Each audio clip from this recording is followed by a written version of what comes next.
Hi hello DSC warriors. Notification వచ్చిన తర్వాత చదివేవాడు అభ్యర్థి మాత్రమే, కానీ నోటిఫికేషన్ రాకముందు సిద్ధంగా ఉండేవాడు విజేత. ఎస్ఎస్ బయాలజీకి స్వాగతం. నేను మీ సాంబశివ సార్. ఈరోజు మన టాపిక్ 10th క్లాస్ బయాలజీలో రెస్పిరేషన్ లెసన్లో డయాఫ్రామ్ గురించి తెలుసుకుందాం. మన ఊపిరితిత్తులకు కండరాలు ఉండవని మీకు తెలుసా? కానీ కండరాలు లేకుండా కూడా ఊపిరితిత్తులు ఎలా గాలిని పీల్చుకుంటున్నాయి? దీనికి సహకారం అందిస్తున్నది ఎవరు? ఊపిరితిత్తులు తమంతకు తాముగా స్వయంగా గాలిని పీల్చుకోవడం కానీ గాలిని పంపడం కానీ చేయలేవు. దీనికి గల కారణం ఎవరో ఇప్పుడు ఈ క్లాస్లో క్లియర్గా తెలుసుకుందాం. క్లాస్లోకి వెళ్ళకంటే ముందు ఒక ప్రశ్న వేస్తా, దాని కనుక ఆన్సర్ తెలిస్తే మీరు కామెంట్ చేయండి. మన శరీరంలో శ్వాసక్రియకు సహాయపడటమే కాకుండా ఒక గర్భనిరోధక సాధనంగా ఉపయోగపడుతుంది. దాని పేరు ఏమిటి? ప్రశ్న మరోసారి. మన శరీరంలో శ్వాసక్రియకు సహాయపడమే కాకుండా ఒక గర్భనిరోధక సాధకంగా పనిచేస్తుంది. దాని పేరు ఏమిటి? ఓకేనా? రైట్, క్లాస్లోకి వెళ్దాం. ఈరోజు చూడండి, డయాఫ్రామ్. మన శరీరంలో ఊపిరితిత్తులు రెండు ఉంటాయి కదా, ఇవి ఉచ్ఛ్వాస నిశ్వాసాలను ఏమంటారు? శ్వాసక్రియ అని తెలుసుకున్నాం మనం.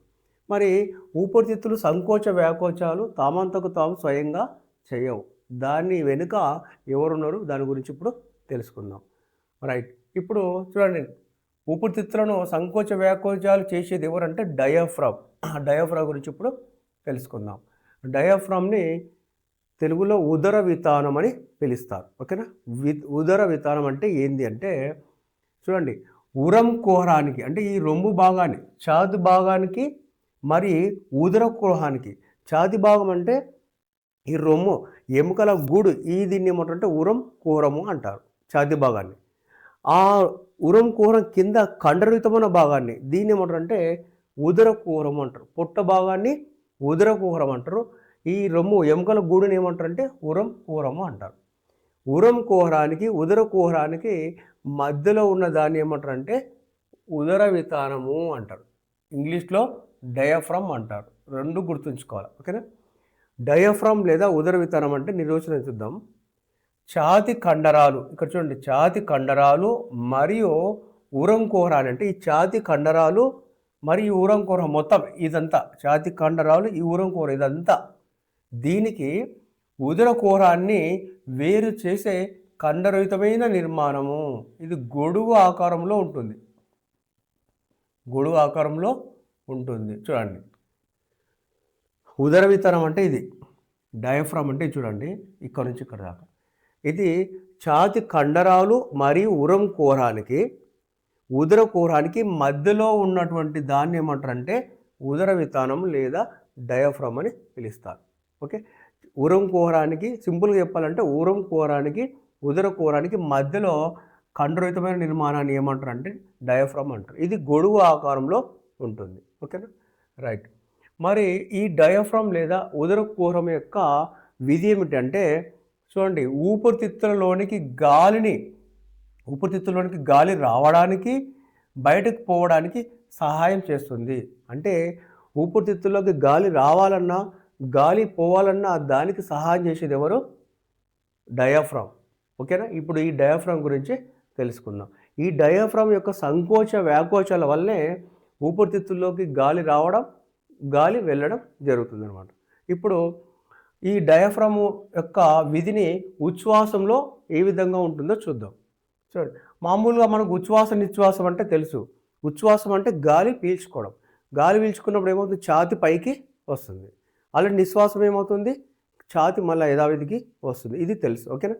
ఇప్పుడు ఏం జరుగుతుందో చూద్దాం. ఉచ్ఛ్వాసం అంటే చూడండి, ఇప్పుడు ఉచ్ఛ్వాసంలో ఈ డయాఫ్రామ్ ఏమవుతుంది? డయాఫ్రామ్ సంకోచం చెందుతుంది. అంటే ఇక్కడికి వస్తుంది. ఈ డయాఫ్రామ్ ఇక్కడికి వచ్చి చూడండి, ఉచ్ఛ్వాసంలో డయాఫ్రామ్ సంకోచం చెందితే ఈ డయాఫ్రామ్ గొడుగు లాంటి డయాఫ్రామ్ ఏమైంది? చెదురుగా మారి, ఉబ్బెత్తి నిర్మాణం కిందకు వచ్చి చెదురుగా మారి కిందకు వచ్చింది. ఇప్పుడు ఈ డయాఫ్రామ్ ఉబ్బెత్తుగా గొడుగు లాంటి నిర్మాణం చెదురుగా మారి కిందికి వచ్చింది. ఇప్పుడు ఇక్కడ ఉంది, ఇక్కడ లేదు చూడండి. మరి ఇప్పుడు ఏమైంది? ఇక్కడున్న డయాఫ్రాము ఈ కిందికి వచ్చింది. కిందికి వచ్చినప్పుడు ఇది లేదు ఇంకా. అప్పుడు ఏమవుతుంది? ఉరం కుహరం యొక్క ఘన పరిమాణం పెరుగుతుంది. అంటే ఇక్కడ దాకా వస్తుంది. ఇప్పుడు ఉరంకురం యొక్క ఘనపరిమాణం పెరిగినప్పుడు అందులో ఉన్న ఊపిరితిత్తుల ఘనపరిమాణం కూడా పెరుగుతుంది. ఓకే, డయాఫ్రమ్ సంకోచించి ఇక్కడికి వచ్చింది, అప్పుడు ఉరంకురం యొక్క ఘనపరిమాణం పెరిగింది, అందులో ఉండే ఊపిరితిత్తుల ఘనపరిమాణం కూడా పెరిగింది. అప్పుడు ఊపిరితిత్తుల ఘనపరిమాణం పెరిగినప్పుడు ఊపిరితిత్తులో ఉండే గాలి ఏమైంది, ఆ పీడనం ఏమైంది, తగ్గింది. ఊపిరితిత్తుల్లో ఎప్పుడైతే పీడనం తగ్గిందో బయటి వాతావరణంలో పీడనము ఎక్కువ ఉంటుంది, కాబట్టి బయటి వాతావరణంలో ఉన్న పీడనం ఎక్కువ ఉంది కాబట్టి గాలి లోపలికి వస్తుంది. దాన్ని ఏమంటారంటే ఉచ్ఛ్వాసం అని అంటారు. ఓకేనా, ఇక్కడ చూడండి, డయాఫ్రమ్ సంకోచం చెందింది అంటే ఇక్కడికి వచ్చింది, ఇక్కడ లేదు ఇంకా. సంకోచం చెందినప్పుడు ఆ ఉబ్బెత్తు గొడుగులాంటి నిర్మాణం ఏమైంది, చదునుగా మారింది. చదునుగా మారి ఉబ్బెత్తు భాగం కిందికి వచ్చింది. అప్పుడు ఉరంకురం యొక్క ఘనపరిమాణం పెరిగింది, అందులో ఉన్న ఊపిరితిత్తుల ఘనపరిమాణం కూడా పెరిగింది. అప్పుడు ఊపిరితిత్తులో ఉన్న పీడనము తగ్గుతుంది. పీడనం తగ్గినప్పుడు లోపల ఊపిరితిత్తుల్లో పీడనం తగ్గినప్పుడు బయటి వాతావరణంలో గాలి యొక్క పీడనం ఎక్కువ ఉంటుంది, కాబట్టి ఎక్కువ పీడనం నుంచి తక్కువ పీడనంలోకి గాలి వస్తుంది. దీన్ని ఏమంటారంటే ఉచ్ఛ్వాసం అని అంటారు. ఈ ఉచ్ఛ్వాసంకి కారణం ఏంటంటే బయట పీడనం ఎక్కువ ఉంటుంది, లోపల పీడనం తక్కువ ఉంటుంది అనమాట. ఓకేనా, దీనికి ఇలా సింపుల్ గుర్తుంచుకోండి. ఉచ్ఛ్వాసం అంటే ఏమవుతుంది, డయాఫ్రమ్ సంకోచం చెందుతుంది అంటే డయాఫ్రమ్ ఇక్కడికి వచ్చింది, డయాఫ్రమ్ సంకోచం చెందింది, అప్పుడు ఉరంకురం ఘనపరిమాణం ఏమవుతుంది, ఈ డయాఫ్రమ్ సంకోచించింది ఇక్కడ వచ్చినప్పుడు ఉరంకురం యొక్క ఘనపరిమాణం పెరిగింది. పెరిగినప్పుడు ఊపిరితిత్తులో ఉన్నటువంటి పీడనం ఏమవుతుంది, పీడనము తగ్గుతుంది. పీడనం తగ్గినప్పుడు బయటి గాలి లోపలికి వస్తుంది. లోపలలో ఊపిరితిత్తుల లోపల గాలి పీడనం తగ్గింది, అప్పుడు బయట పీడనం ఎక్కువ ఉంది, అక్కడ నుంచి ఇక్కడికి వస్తుంది. ఇది ఉచ్ఛ్వాసం, అలా గుర్తుంచుకోవాలి. నెక్స్ట్ చూడండి, నిశ్వాసం అంటే దీనికి వ్యతిరేకం. నిశ్వాసం అంటే చూడండి, ఇప్పుడు ఇక్కడ ఉన్నటువంటి డయాఫ్రాము విశ్రాంతిలోకి వచ్చింది అంటే సడలినప్పుడు ఏమవుతుంది, ఇలా గొడుగు ఆకారంలో వచ్చింది, ఇట్లా ఉబ్బెత్తు భాగం పైకి వచ్చింది. పైకి వచ్చినప్పుడు ఉరంకురం యొక్క ఘనపరిమాణం ఏమైంది, తగ్గింది. ఉరంకురం యొక్క ఘనపరిమాణం తగ్గినప్పుడు అందులో ఊపిరితిత్తుల ఘనపరిమాణం కూడా తగ్గుతుంది. మరి ఊపిరితిత్తుల ఘనపరిమాణం తగ్గినప్పుడు పీడనం ఏమవుతుంది, పెరుగుతుంది. పీడనం ఇక్కడ పెరిగినప్పుడు బయటి వాతావరణం కంటే పీడనం ఇక్కడ పెరుగుతుంది, కాబట్టి గాలి ఏమవుతుంది, ఊపిరితిత్తుల నుంచి బయటికి వెళ్ళిపోతుంది. దీన్ని ఏమంటారంటే నిశ్వాసం అని పిలుస్తారు. ఓకే, ఇక్కడ చూడండి, డయాఫ్రామ్ విశ్రాంతికి వచ్చింది. డయాఫ్రామ్ విశ్రాంతికి వచ్చిందంటే ఇక్కడికి వచ్చింది, మళ్ళీ ఇక్కడికి. ఇప్పుడు ఇక్కడ లేదు చూడండి, డయాఫ్రామ్ విశ్రాంతిలోకి వచ్చింది అంటే ఇక్కడికి వచ్చి ఉబ్బెత్తి నిర్మాణం ఏర్పడింది, గొడుగు ఆకారం ఏర్పడింది. అప్పుడు గొడుగు ఉబ్బెత్తి నిర్మాణం ఉరంకురం వైపు వచ్చింది. ఇప్పుడు ఏమవుతుంది, ఉరంకురం యొక్క ఘనపరిమాణం తగ్గుతుంది. ఘనపరిమాణం తగ్గినప్పుడు ఊపిరితిత్తుల యొక్క ఘనపరిమాణం కూడా తగ్గింది. ఊపిరితిత్తుల ఘనపరిమాణం తగ్గినప్పుడు అందులో ఉన్న పీడనము పెరుగుతుంది. ఒక పీడనం పెరిగినప్పుడు ఊపిరితిత్తుల నిండగా పీడనం బాగుంది, అప్పుడు బయట గాలిలో పీడనం తక్కువ ఉంది, కాబట్టి ఏమవుతుంది, గాలి ఊపిరితిత్తుల నుంచి బయటికి వెళ్ళిపోతుంది. దీన్ని ఏమంటారంటే నిశ్వాసం అని అంటారు. చూడండి, గాలి లోపల నుండి బయటకు వెళ్తుంది, దీనికి కారణం ఏంటంటే బయట పీడనం తక్కువ ఉండడం. ఓకే, నిశ్వాసంలో ఊపిరితిత్తుల పీడనం ఎక్కువ, ఉచ్ఛ్వాసంలో ఊపిరితిత్తుల పీడనం తక్కువ, అలా గుర్తుంచుకోవాలి. ఓకేనా, దీనికి కోడ్ చూడండి, నిశ్వాసంలో గొడుగు ఆకారం పైకి వస్తుంది అంటే ఇది డయాఫ్రామ్ యొక్క గొడుగు ఆకారం పైకి వస్తుంది, అప్పుడు ఉరంకురం యొక్క ఘనపరిమాణం తగ్గుతుంది. ఉరంకురం యొక్క ఘనపరిమాణం తగ్గినప్పుడు ఊపిరితిత్తుల పీడనం పెరుగుతుంది. ఊపిరితిత్తుల పీడనం పెరిగిందంటే బయటి వాతావరణం కంటే ఎక్కువ పెరిగింది, కాబట్టి లోపల నుంచి గాలి ఎక్కడికి వెళ్తుంది, బయటకు వెళ్తుంది, బయట తక్కువ ఉంటుంది అప్పుడు. ఇది గుర్తుంచుకోవాలి. ఓకేనా, సింపుల్గా చూడండి, ఇప్పుడు ఒక్క నిమిషంలో చెప్పేసాను చూడండి. ఉదర వితానము సంకోచం చెందింది అంటే ఇక్కడ నుంచి ఇక్కడికి వచ్చింది, అప్పుడు ఉరంకురం యొక్క ఘనపరిమాణం పెరిగింది. ఉరంకురం ఘనపరిమాణం పెరిగితే ఊపిరితిత్తుల ఘనపరిమాణం కూడా పెరిగింది, ఊపిరితిత్తుల్లో పీడనం తగ్గింది, అప్పుడు బయట వాతావరణం నుంచి గాలి లోపలికి వస్తుంది. దీన్ని ఉచ్ఛ్వాసం అంటారు. నిశ్వాసం అంటే ఉదర వితానము సడలింది అంటే విశ్రాంతిలోకి వచ్చింది, అప్పుడు ఇక్కడికి వచ్చినప్పుడు ఉరంకురం యొక్క ఘనపరిమాణం తగ్గింది, అలాగే ఊపిరితిత్తుల ఘనపరిమాణం కూడా తగ్గుతుంది, కానీ ఊపిరితిత్తుల పీడనం ఏమవుతుంది, పెరుగుతుంది, అప్పుడు ఆ పీడనం ఇక్కడ పెరిగింది, ఇక్కడ బయట వాతావరణంలో తక్కువ ఉంది, కాబట్టి గాలి బయటికి వెళ్తుంది. దీన్ని ఏమంటారంటే నిశ్వాసం అని అంటారు. ఓకేనా, రైట్. ఇప్పుడు చూడండి, మనం విశ్రాంతిలో ఉన్నప్పుడు శ్వాసక్రియ నెమ్మదిగా తక్కువ గాఢతతో వస్తుంది. మనం విశ్రాంతి కంటే ధ్యానం చేస్తున్నప్పుడు, ఏ ఆలోచన లేనప్పుడు, ప్రశాంతంగా ఉన్నప్పుడు గాలి ఎలా ఉంటుంది? శ్వాసక్రియ నెమ్మదిగా తక్కువ ఒత్తిడితో ఉంటుంది. కానీ పరిగెత్తినప్పుడు కానీ, వ్యాయామం చేసినప్పుడు కానీ, ఎక్కువ ఏదైనా పని చేసినప్పుడు కానీ, మెట్లు ఎక్కినప్పుడు కానీ ఎలా ఉంటుందంటే శ్వాసక్రియ వేగంగాను ఎక్కువ గాఢతలోనూ ఉంటుంది. చూడండి, అంటే ఉచ్ఛ్వాస నిశ్వాసాలు విస్తృతమైన తారతమ్యాలను చూపిస్తాయి. అంటే ఏంది? మనం ప్రశాంతంగా ధ్యాన స్థితిలో ఉన్నప్పుడేమో ఉచ్ఛ్వాస నిశ్వాసాలు చాలా తక్కువ ఉంటాయి. అది ఇప్పుడు ఉన్న ఫలంగా మెట్లు ఎక్కినప్పుడు కానీ, పరిగెత్తినప్పుడు కానీ మళ్ళీ ఏమవుతుంది? ఉచ్ఛ్వాస నిశ్వాసాలు మళ్ళీ వేగంగా పెరుగుతాయి. కాబట్టి మనం చేసే పనిని బట్టి తారతమ్యాలు చూపుతాయన్నమాట ఉచ్ఛ్వాస నిశ్వాసాలు. అవసరాన్ని బట్టి ఆక్సిజన్ ఎక్కువ ఇవ్వడము, అవసరాన్ని బట్టి కార్బన్ డైఆక్సైడ్ ఎక్కువ తొలగించడం చేస్తాయి. ఇవి ఊపిరితిత్తులు అనమాట. కాబట్టి అవసరాన్ని బట్టి ఆక్సిజన్ సరఫరా చేయడము, అవసరాన్ని బట్టి కార్బన్ డైఆక్సైడ్ తొలగించడం కూడా చేస్తాయి. అలాగే శ్వాసక్రియ చూడండి, క్షణక్షణం మారుతూ చాలా వైవిధ్యభరితంగా సాగుతూ సమన్వయపరచబడుతూ మన శరీరంలో జరుగుతుంది. అంటే ఉదాహరణకు శ్వాసక్రియ అంటే ఒకే నిమిషానికి ఇంత అని చెప్పలేం. ఒకసారి నిమిషానికి ఎక్కువ సార్లు పెరుగుతుంది, ఒకసారి తక్కువ సార్లు పెరుగుతుంది. ఇలా వైవిధ్యభరితంగా ఉంటూ సమన్వయపరుచుకుంటూ ఉంటుంది. చూడండి, దీనికి శ్వాసక్రియ క్షణక్షణం మారుతూ చాలా వైవిధ్యం భరితంగా సాగుతూ సమన్వయపరచబడుతూ ఉంటుంది అన్నదానికి ఒక ఎగ్జాంపుల్, ఒక చిన్న స్టోరీ చెప్తున్నాండి. ఒక 10th క్లాస్ అబ్బాయి ఒక అమ్మాయికి లవ్ లెటర్ రాసింది. ఓకే, రాసి వాళ్ళ ఇంటి దగ్గర పడేసింది. అప్పుడు ఇతని యొక్క రెస్పిరేషన్ ఎలా ఉంటుంది చూడండి. హార్ట్ బీట్ పెరిగింది, శ్వాసక్రియ పెరిగింది. ఆ అమ్మాయి తీసుకుంటుందా, వేరే వాళ్ళు తీసుకుంటారా అని చెప్పి అలా హార్ట్ బీట్ పెరుగుతుంది, శ్వాసక్రియ కూడా పెరుగుతుంది. ఆ క్షణంలో ఆ అమ్మాయి వచ్చి తీసుకొని వెళ్ళిపోయింది. ఇప్పుడు కొద్దిగా ఇతని శ్వాసక్రియ హార్ట్ బీటు తగ్గింది. అమ్మాయ్య, నేను వేసిన టార్గెట్ రీచ్ అయింది. ఆ అమ్మాయి చూసింది, లోపలికి వెళ్ళి చూసినప్పుడు ఇతను హార్ట్ బీటు మరి శ్వాసక్రియ అలాగే కొనసాగుతుంది. కొద్దిసేపుల తర్వాత ఈయన శ్వాసక్రియ రేటు కొద్ది తగ్గింది, చదువుతుందిలే అని. కానీ ఒక 5 minutes తర్వాత ఆ అమ్మాయి వాళ్ళ నాన్న ఇంట్లో నుంచి సీరియస్గా ఈ అబ్బాయి ఇంటికి వెళ్ళి నడుచుకుంటూ వచ్చినాడు. అప్పుడు ఇతడి యొక్క హార్ట్ బీట్ పెరిగింది, శ్వాసక్రియ కూడా పెరిగింది, ఇతని యొక్క ఆలోచనలు పెరిగినాయి. తర్వాత మొత్తము బాడీ అంతా అప్రమత్తం అయిపోయింది. అంటే సమన్వయపరుస్తుంది. అతడు వస్తాడు, నన్ను అడుగుతాడు, నేను ఏం చెప్పాలా, ఎలా ఎస్కేప్ కావాలా, ఎలా తప్పించుకోవాలా, మొత్తం బ్రెయిను, కాళ్ళు, చేతులు అంతా సమన్వయపరుచుకుంటున్నాయి ఎలా తప్పించుకోవాలని. ఈ శ్వాసక్రియ కూడా పెరిగింది. కానీ వాళ్ళ నాన్న ఆ బాయ్ ఇంటికి వెళ్ళి వచ్చి చక్కగా వెళ్ళిపోతాడు, ఇక్కడ చూడకుండా వెళ్ళిపోతాడు. అప్పుడు అమ్మయ్య, నా కోసం రాలేదు కదా, వెళ్ళిపోయాడు అని. అప్పుడు ఏమైంది? హార్ట్ బీట్ తగ్గింది, శ్వాసక్రియ తగ్గింది. ఇప్పుడు సడన్గా కూల్గా ఉన్నాడు. ఒక 2 నిమిషాల తర్వాత ఆ అమ్మాయి బయటకు వచ్చి ఒక చిరునవ్వు నవ్వి వెళ్ళిపోయింది. ఇప్పుడు చూడండి, అతని అమ్మయ్య అని ఊపిరి పీల్చుకున్నాడు. ఇప్పుడు హ్యాపీనెస్తో కొద్ది శ్వాసక్రియ కూడా తగ్గిపోయింది.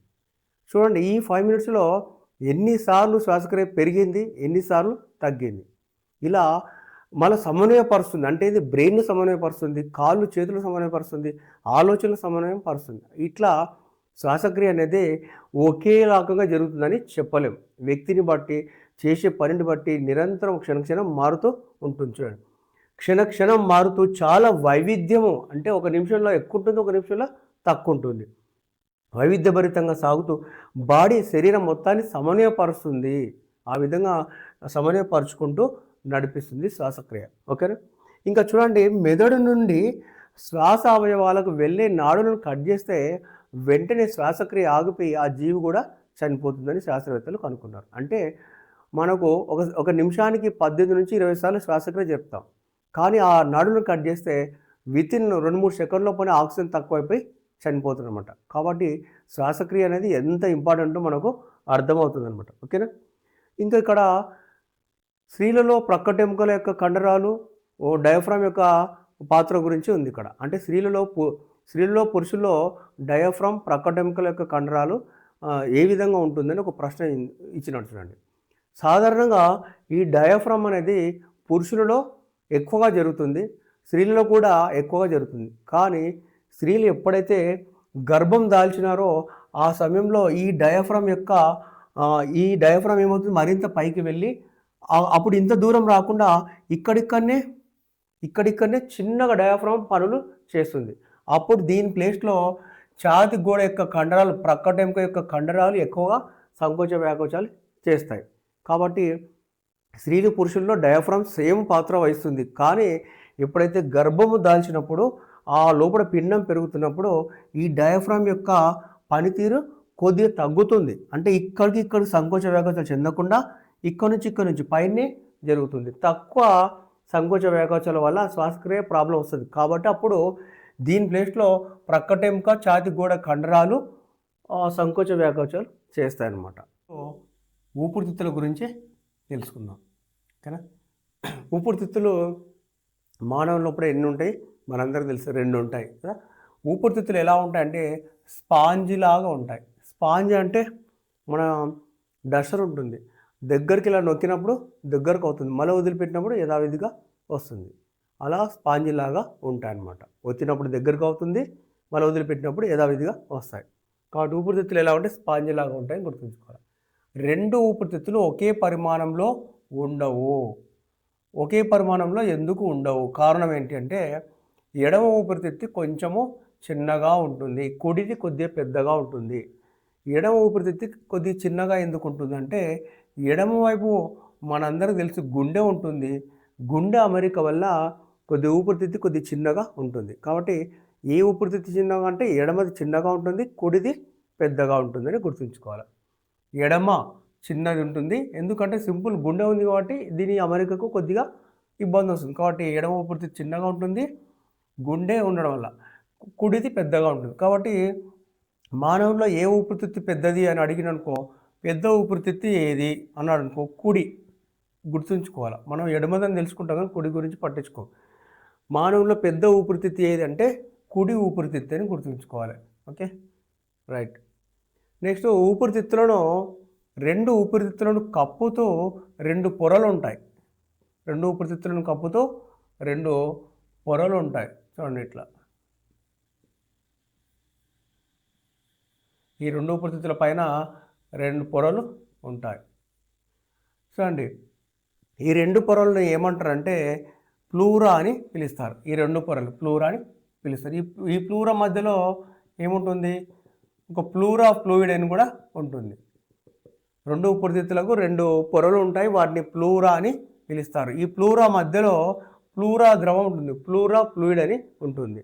ఈ 2 ప్లూరా పొరలు మరియు ప్లూరా ఫ్లూయిడ్ అనేటివి ఏం చేస్తారు చూడండి, 2 ప్లూరా పొరలు ప్లూరా ద్రవం కలిసి ఊపిరితిత్తులకు రక్షణ ఇస్తాయి. అంటే ప్రమాదాల నుంచి, అగాధాల నుంచి రక్షణ ఇస్తాయి. అంటే మనం పూర్వకాలంలో ఎక్కువగా చెట్లపైన ప్రయాణం చేసే వాళ్ళం కాబట్టి ఆ చెట్ల నుంచి పుల్లలు కానీ ఏమైనా కుచ్చుకున్నప్పుడు అంత ఈజీగా లోపలికి పొనిచెట్టు కావు ఈ ప్లూరా పొరలు. మనం బెలూన్ కనుక బలవంతంగా ఇలా కూర్చున్నప్పుడు వెంటనే బొరవడదు, కొద్దిసేపు దాన్ని ప్రతిఘటిస్తుంది. అప్పుడు బలవంతంగా ఇలా నొక్కినప్పుడు మాత్రమే బొరవడుతుంది. అలా పుల్లలకు ఆ చెట్ల మీద మనం జంప్ చేసే క్రమంలో ఒకేసారి రంధ్రాలు పడకుండా కొద్దిగా అడ్డుకుంటాయి అన్నమాట, బలవంతంగా కాదు. అట్లా ఈ 2 పొరలు ప్లూరా మరియు ప్లూరా ద్రవం కలిసి ఆ అగాధాల నుంచి, ప్రమాదం నుంచి ఊపిరితిత్తులను రక్షిస్తాయి.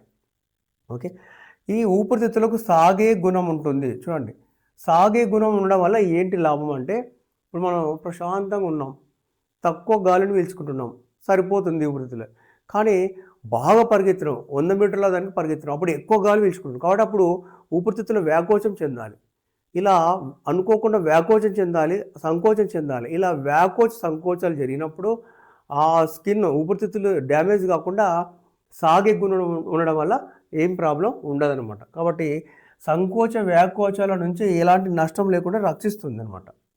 ఇప్పుడు ఎక్కువ పీల్చుకున్నప్పుడు ఎక్స్పాండ్ అవుతున్నాయి, తక్కువ పీల్చుకున్నప్పుడు చిన్నగా అవుతున్నాయి. కాబట్టి ఎక్స్పాండ్ అయినప్పుడు, చిన్నగా అయినప్పుడు ఏ ప్రాబ్లం రాకుండా సాగే గుణం కాపాడుతుంది అనమాట. మన రబ్బర్ని లాగి పట్టినప్పుడు ఏమవుతుంది, సాగుతుంది, మళ్ళీ వదిలిపెడితే మళ్ళీ గింత అవుతుంది. కానీ ఆ రబ్బర్కి ఏ డ్యామేజ్ కాదు. ఆ లక్షణము దీనికి ఉంది, ఎలాస్టిసిటీ ఉందన్నమాట. ఓకేనా. సంకోచ వ్యాకోచాల నుంచి రక్షించే గుణం దేనికంటే సాగే గుణానికి ఉంది. ఇంకా ఊపిరితిత్తుల్లో మిలియన్ల సంఖ్యలో, బిలియన్లు కాదు, మిలియన్ల సంఖ్యలో ఏముంటాయి, వాయుకోశ గోనులు ఉంటాయి, ఆల్విలోయ్ ఉంటాయి. ఆల్విలోయ్ అనేటివి మిలియన్ల సంఖ్యలో ఉంటాయి. ఇది బిలియన్ కాదు, గుర్తుంచుకోవాలి. మిలియన్ల సంఖ్యలో వాయుకోశ గోనులు ఉంటాయి, ఆల్విలోయ్ ఉంటాయి. వీటిని శ్వాసక్రియ యొక్క నిర్మాణాత్మక క్రియాత్మక ప్రమాణాలు అంటారు. వాయుకోశ గోనులను ఏమంటారంటే శ్వాసక్రియ యొక్క నిర్మాణాత్మక క్రియాత్మక ప్రమాణాలు అంటారు. ఇలా అడుగుతాడు, వేటిని శ్వాసక్రియ యొక్క నిర్మాణాత్మక క్రియాత్మక ప్రమాణాలని అంటారు. అప్పుడు వాయుకోశ గోనులని సమాధానం చెప్పాలి. వాయుకోశ గోనులను నిర్మాణాత్మక క్రియాత్మక ప్రమాణాలని ఎందుకు అంటారు అంటే, ఒక వాయుకోశ గోను ఏం చేస్తుంది, ఆక్సిజన్ని రక్తకేశనాలకు పంపించి రక్తకేశనాల నుంచి కార్బన్ డైఆక్సైడ్ని తీసుకుంటుంది. ఒక వాయుకోశ గోను ఏం చేస్తుందో అన్ని వాయుకోశ గోనులు అవే పని చేస్తాయి. కాబట్టి ఆ వాయుకోశ గోనులే శ్వాస వ్యవస్థను నడిపిస్తాయి. కాబట్టి శ్వాస వ్యవస్థకు నిర్మాణంలో సేమ్ ఉంటాయి, క్రియలు కూడా సేమ్ పనులు చేస్తాయి. కాబట్టి నిర్మాణాత్మక క్రియాత్మక ప్రమాణాలు ఏంటివంటే శ్వాస వ్యవస్థకు వాయుకోశ గోనులని గుర్తుంచుకోవాలి. ఇలా అయ్యకుండా అల్విలోయ్ అని ఇస్తాడు, అది ఇంగ్లీష్లో అనమాట. కాబట్టి వాయుకోశ గోనులన్నా అల్విలోయ్ అన్నా ఒకటే. ఓకే, వాయుకోశ సంచులు కూడా అంటారు. రైట్. చూడండి, వాయుకోశ గోనులు వాయు మార్పిడి జరిగే వైశాల్యాన్ని పెంచుతాయి. అంటే వాయుకోశ గోనులు వాయు మార్పిడి జరిగే స్థలాన్ని వైశాల్యాన్ని పెంచుతాయి, సందర్భాన్ని బట్టి పెంచుతాయి. చూడండి, వాయు గోనులు సాధారణంగా ముడతలు పడి ఉంటాయి, అవసరం ఉన్నప్పుడు వైశాల్యాన్ని పెంచుతాయి. చూడండి, ఇక్కడ చూడండి, మామూలుగా అవసరం లేనప్పుడు ఇలా ముడతలు పడి ఉన్నాయి, కానీ అవసరం వచ్చినప్పుడు చూడండి ఇలా ఎక్స్పాండ్ అయ్యి ఎక్కువ గాలిని తీసుకునేడానికి అవకాశం ఉంది. చూడండి, ఇదా మామూలు సమయంలో ముడతలు పడి ఉంటాయి వాయుకోశ గోనులు అన్నీ, కానీ ఒకేసారి ఎక్కువ శ్వాసక్రియ అవసరం వచ్చినప్పుడు అవి ఏమవుతాయి, వాయుకోశ గోనులు ఎక్స్పాండ్ అయ్యి ఎక్కువ గాలిని పీల్చుకోవడానికి అవకాశం ఉందన్నమాట. కాబట్టి వాయుకోశ గోనులు ముడతలు పడి ఉంటాయి, అవసరాన్ని బట్టి వ్యాకోచం చెంది వైశాల్యము పెంచుతాయి అన్నమాట. అంటే శ్వాస వైశాల్యాన్ని పెంచుతాయి. ఇక్కడ చూడండి ఇలా. నెక్స్ట్, వాయుకోశ గోనులను రెండు ఊపిరితిత్తుల్లో ఉన్నటువంటి మిలియన్ల సంఖ్యలో ఉన్న వాయుకోశ గోనులు విడదీసి ఒక్కొక్క దాన్ని ఇట్లా విప్పి పరుచుకుంటూ వెళ్తే చూడండి, దాదాపు 160 చదరపు మీటర్లు, 160 చదరపు మీటర్లు. ఇక్కడ గుర్తుంచుకోవాలి, ఉత్త మీటర్లు కాదు, చదరపు మీటర్లు, చదరపు సెంటీమీటర్లు, చదరపు కిలోమీటర్లు అని ఇస్తాడు, లేదా ఉత్త మీటర్లు ఇస్తాడు. కాబట్టి ఇక్కడ గుర్తుంచుకోవాలి, చదరపు మీటర్లు, కిలోమీటర్లు కాదు, సెంటీమీటర్లు కాదు. 160 చదరపు మీటర్లు వెడల్పు అవుతుందంట ఒక్కొక్క వాయుకోశ గోనుని పరుచుకుంటూ వెళ్తే, లేదా 160 చదరపు మీటర్లు, లేదా ఒక టెన్నిస్ కోర్ట్ అంత మైదానం, టెన్నిస్ కోర్ట్ అంత వైశాల్యం ఆక్రమిస్తుందంట. ఒక టెన్నిస్ కోర్టు, ఆప్షన్లో టెన్నిస్ కోర్ట్ ఇవ్వకుండా షటిల్ కోర్ట్ ఇచ్చిననుకో గుర్తుంచుకోవాలా. అప్పుడు టెన్నిస్ కోర్టా షటిల్ కోర్టా కన్వీనియంట్ అంత రెండు ఇస్తే, ఫస్ట్ షటిల్ కోర్ట్ ఇచ్చిన తర్వాత టెన్నిస్ కోర్ట్ ఇస్తే ఓవర్లాపింగ్లో కన్ఫ్యూజ్ అవుతాం. కాబట్టి టెన్నిస్ కోర్టు షటిల్ కోర్టు కాదు. ఓకేనా, మిలియన్ల సంఖ్యలో ఉన్న వాయుకోశ గోనులను ఒక్కొక్కటి పరుచుకుంటూ వెళ్తే 160 చదరపు మీటర్ల వైశాల్యము లేదా ఒక టెన్నిస్ కోర్ట్ అంత వైశాల్యాన్ని ఆక్రమిస్తాయి అన్నమాట. ఇది గుర్తుంచుకోవాలి.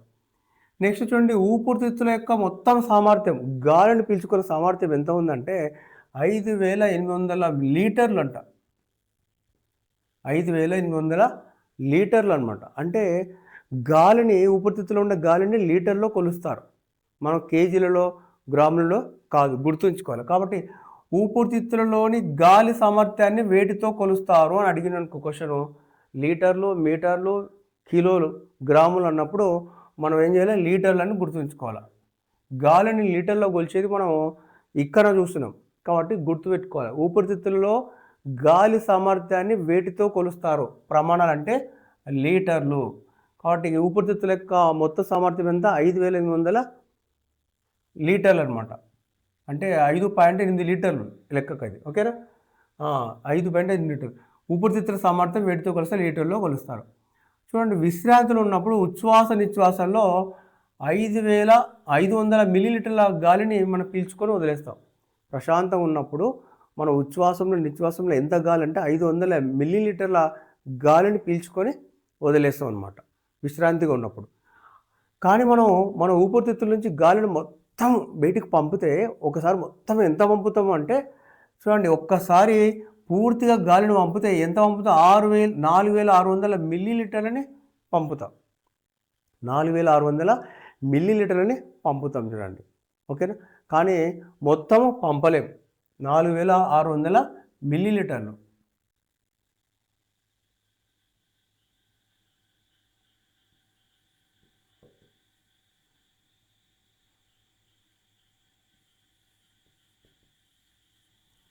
చూడండి, ఒక్కసారి పూర్తిగా ఎంత గాలి పంపుతాం అంటే 4600 మిల్లీలీటర్లను పంపుతాం.